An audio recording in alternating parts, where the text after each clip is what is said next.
Hey y'all, today we're going to talk about what may be the most famous of Jesus's I am statements. It's found in John 14 where Jesus says, I am the way, the truth, and the life. No man comes to the Father but by me.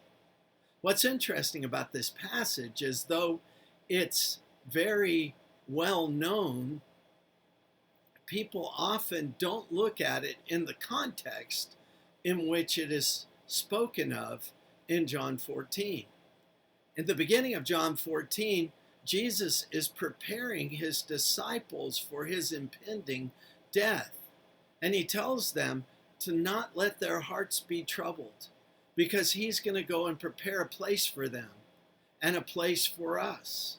And if he goes and prepares a place for us, then he'll come again and receive us unto himself, that where he is, we can be with him. And as he's trying to comfort his disciples and really help them to deal with the fact that he is going to die, he gives them this statement, I am the way, the truth, and the life. But the interesting thing is that it's in response to a question by Thomas. Thomas says, Lord, we don't know where you're going and we don't know the way. Well, Jesus says, I am the way, the truth, and the life. No man comes to the Father but by me. Jesus says the only way to get to this place that I'm preparing for you is through me.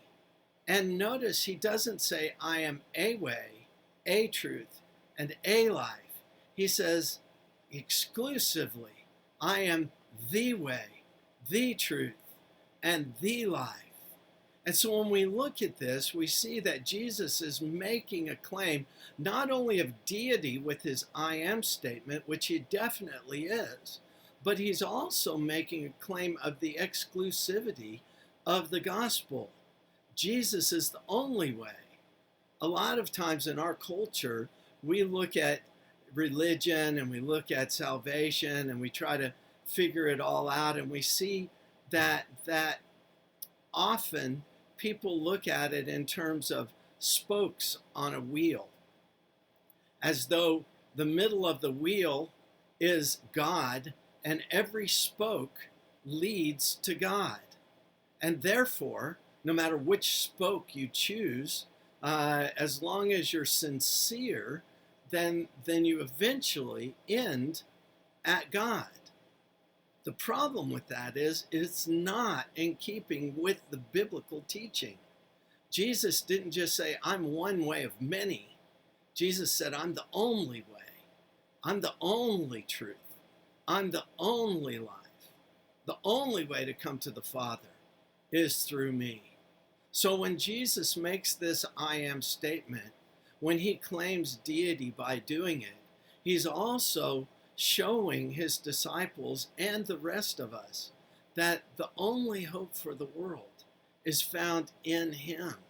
There's no other way. That's a comfort because we can know the truth of the fact that we are in him and we are with him. But it's also a conviction because there are so many people who don't know Christ. There's so many people who are just trying to do the very best they can to get along and to be the best people that they can. But that's never been the standard. We all fall short of the glory of God. And Jesus was very clear. He is the only way. Find that way in him today. God bless you.